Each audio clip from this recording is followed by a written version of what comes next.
ajete mas namazit yatsis përmendin diçka nga hadithet e zgjedhura të librit të Sahih al-Bukharit.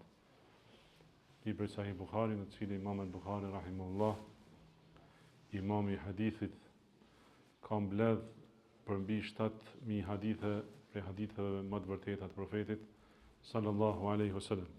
Jena akoma të kapitulli I namazit,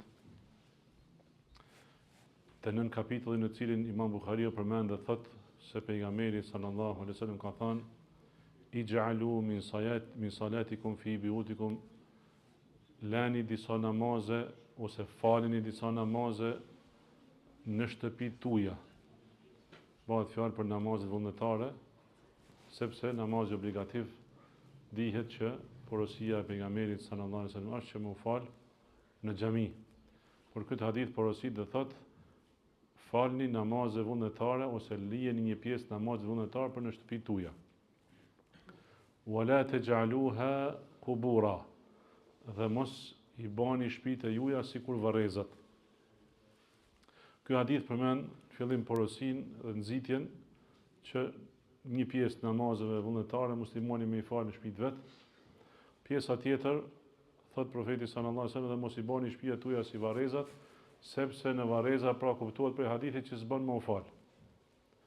Dhe varrezat tek muslimanët, qëndrimi I muslimanëve ndaj varrezave, as nuk I japin varrezave më shumë rëndësi se sa I ka dhënë Islami, dhe as nuk I nënçmojnë varret.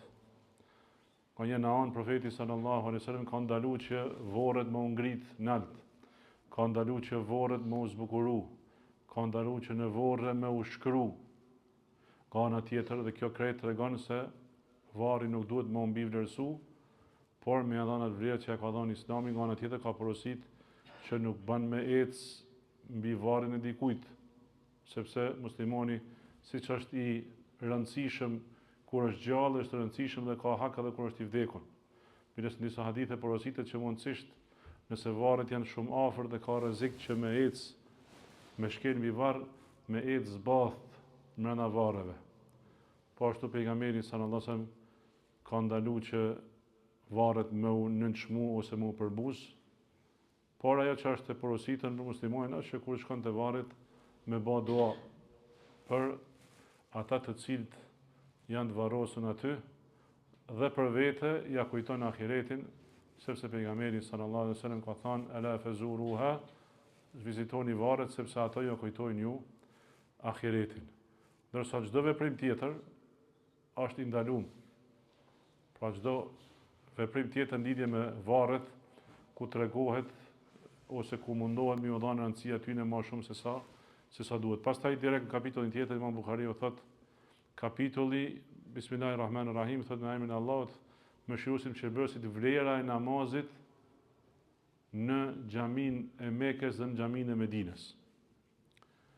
Në kapitull Imam Buhariu nuk ka përmend shumë hadithe, ka përmend vetëm hadithin në të cilin profeti sallallahu alaihi wasallam ka thënë: "La tushaddu ar-rihal", nuk lejohet me udhëtu muslimani me qëllim adhurimit illa ila thalatha masajid, vetëm se në drejt 3 xhamiave. Pra nuk ka udhëtim me u nis dikush me bën ibadet dikun, me marr udhëtim pra për ibadet, vetëm se duke u drejtuar 3 xhamiave. Xhamis Mekës, Mesjidul Haram, o Mesjidul Rasul dhe xhamia e pejgamberit sallallahu alaihi wasallam, wal Mesjidul Aqsa dhe xhamia Aqsa që është në Palestinë. Këto 3 xhami lejohet që muslimani enkas posaçërisht me udhthu për me shku me u fal në këto 3 xhami. Por ndryshe në xhami tjera jo, sepse nuk kanë vlerë xhami tjera. Të xhami tjera janë njësoj, përveç se këto 3 xhami, edhe xhamia Kuba që përmendet pasi të vijë në rasti përmendim Medinë. Xhamia e Mekës, Mesjidul Haram, nuk është për qëllim vetëm xhamia ku ndodhet Çabja, por është për qëllim komplet pjesa e tokës shenjtë që ndodhet Mekë. Në kohën e pejgamberit sallallahu alaihi wasallam, krejt Mekja ka qenë tokë shenjtë, sepse qyteti nuk ka qenë I madh. Ndërkohë që Ibrahimi alayhis salam I ka treguar qartë kufit e Mekës se prej ku deri ku janë. Kush e din sa metër katror është xhamia e shenjtë në Mekë? ki kujdes, pyetja është me spec thoj. Xhamia e shenjtë. Xhamia ku ti, kudo që të falesh, ke atë sevapin që do ta përmendim më sonaj. Ha? Florenti e kam më mirë. Kur shkoj me autobuset është një tabel, është një shtyllë ku shkruan, këtu janë kufit e haremit. Ai kufi i haremit është deri që shkosh ti qabe diku 25 minuta me makinë. Do me thonë, ato që e kanë matë, kanë thonë që sipërfaqja është diku 400.000 metra katror. Është xhamia e shenjtë, pra vendi në Mekë, ku është komplet xhamia e shenjtë, kudo që të falesh, prej që të hish të kufini aty në shtyllave, deri në anën tjetër, pra kufit thami ka caktu Ibrahimi a.s. Ajo është xhamia e shenjtë. E kudo që të falesh, ka thonë pejgamberi sallallahu alaihi wasallam, që për çdo namaz i ke 100.000 sevape. Dhe kjo është, ndërsa Mesjidul Aqsa, ja? Po xhamia e Medinës, sa është e madhe? Haremi i Medinës, ku mu fali ke 1.000 sevape. Ha, e ki pa kufita? Jo se s'ka kufi. Së është vetëm xhamia e pejgamberit sallallahu alaihi wasallam. Sevapi për Medinë vlen vetëm xhaminë e pejgamberit sallallahu alaihi wasallam. Si të shpoj xhamiat, xhamia të tjera janë njësoj sikur xhamiat e krejt botës. Jo, xhamia që është sot, sepse ulemat thojnë origjina e saj, origjina e fillimit diçkaje e merr me veti edhe atë që vjen mbrapa. Edhe pse xhamia në kohë të pejgamberit sallallahu alaihi wasallam ka qenë e vogël, mirë po, sot xhamia është zhmalluar, mirë po sot brenda kufive të xhamisë që janë sot, ku të falesh, i ke inshallah 1.000 sevape. Dhe ka thonë, salatun fi mesjidi hadha, hadithi tjetër, një namaz në xhamin teme, ka thonë pejgamberi sallallahu alaihi wasallam, është i vlefshëm sa 1.000 namazet dikun tjetër përveç Qabes, përveç Mesjidul Haramit. Nëse në hadithi tjetër ka thonë, një namaz në Qabe është i vlefshëm sa 100 namazet në xhamin teme. Sa po del namazin në Qabe? 1.000 në xhamin pejgamberit sallallahu alaihi wasallam. Në Qabe, sa 100 herë në xhamit pejgamberit sa do me thonë 100.000 namaze. Kurse në Mesjidul Aqsa, sevapi është 500 namaze. Këto janë 3 xhamit ku lejohet muslimani me udhëtu me qëllim adhurimit dhe kërkon tjetër.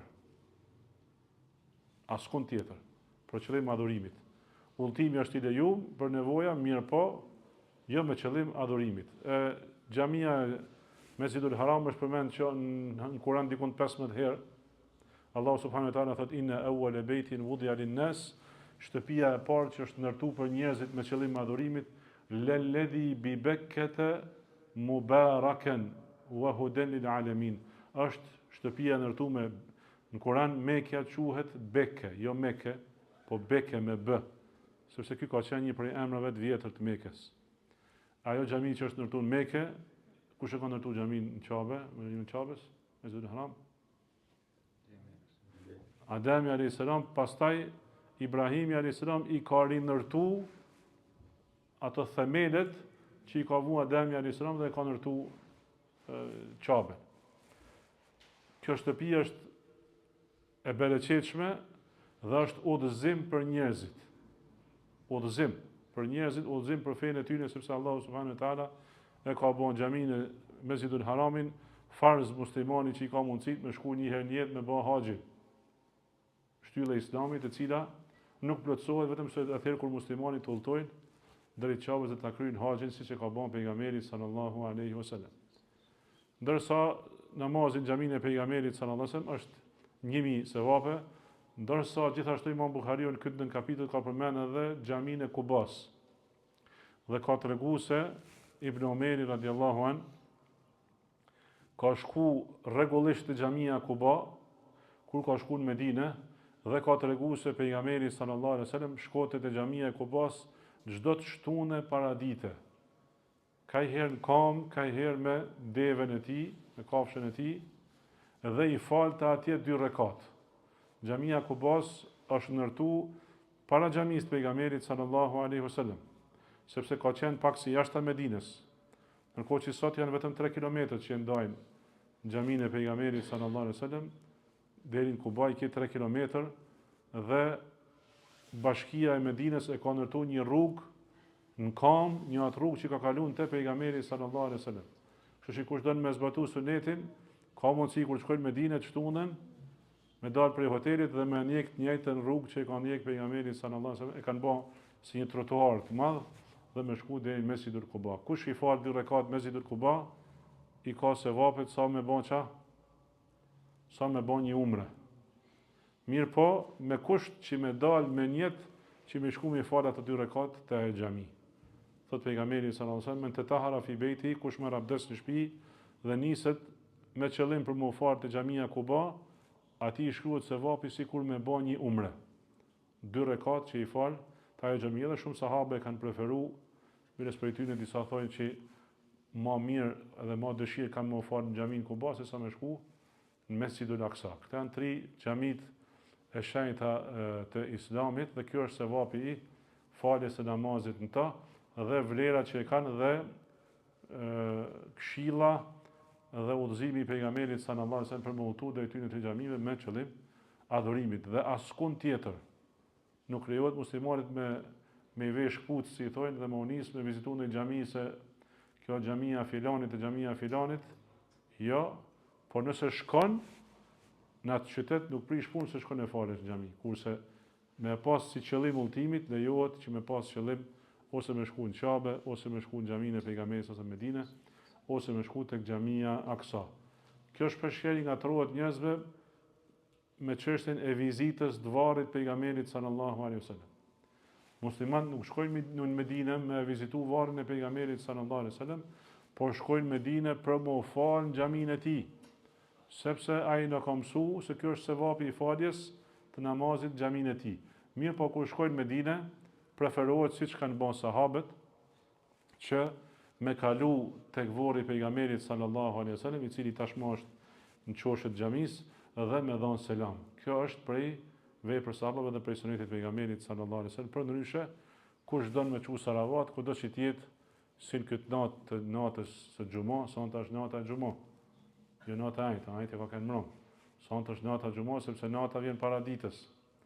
Prandaj edhe sonte qysh sonte preferohet që me shtu salavatet ndaj pejgamberit sallallahu alaihi wasallam. Hadha wallahu ta'ala alam. Wa subhanakallahumma bihamdik.